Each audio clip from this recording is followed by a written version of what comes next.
Talking 2025 Fantasy Football Ninja here with Nick Holz for OddsShark. And Nick here is going to break down 3 wide receivers that could absolutely help you win your leagues with some monster breakouts in 2025. Hit that thumbs up button.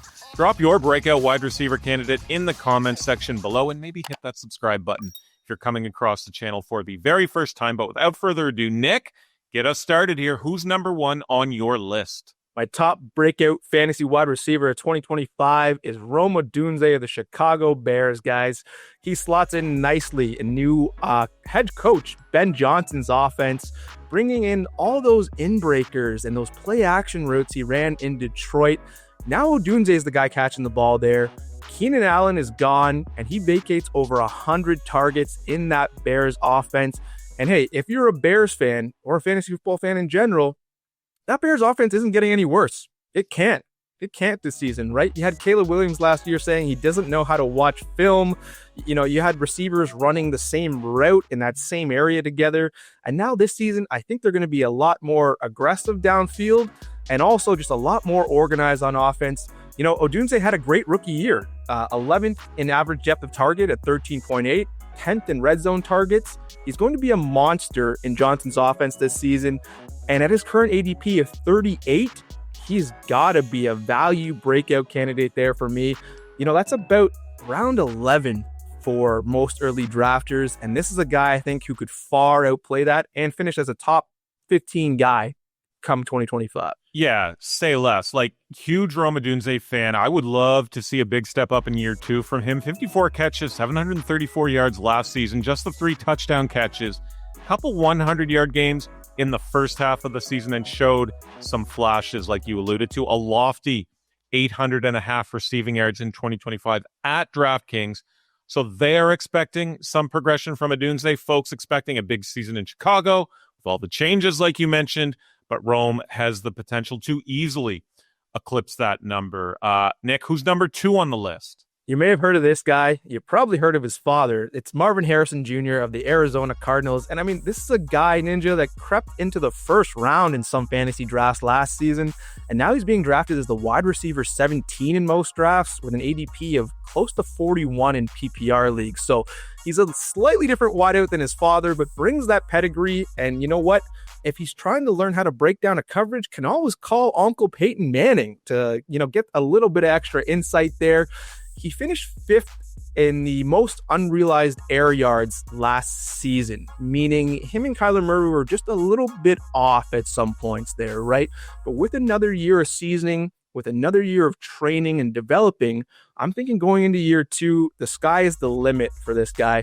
I mean, 6th in air yards overall, 7th in deep targets, and tied for 2nd among wideouts in end zone targets as a rookie. Guys. So I just love Arizona's offense this year. I think Kyler Murray has a monster year, and that makes Marvin Harrison a huge breakout candidate in fantasy. Yeah, I mean, this guy was the big name at the position prior to the draft and had the solid yet unspectacular season like you mentioned. And again, like you mentioned, predominantly used as a deep threat. No stability in his performances. His average depth of target was 3rd highest among wide receivers with 100 opportunities. So all eyes will be on not just Marvin Harrison Jr., but Kyler Murray, like you mentioned, in that Cardinals offense. If you are looking for a new place to play daily fantasy this year, may we suggest Underdog Fantasy. Use code UnderdogOS to receive $1,000 in bonus cash and a free pick. These bonuses do vary per state, so just make sure you look when you are signing up. All right, Nick, bring us home here. Who's number 3? Yeah, my final wide receiver breakout candidate, and honestly, maybe my favorite, Josh Downs of the Indianapolis Colts. I mean, the analytics are off the charts with this guy. Last year, 30th in targets per route run, 24th target share, a 2.29 yards per route run, all numbers which correlate to fantasy success.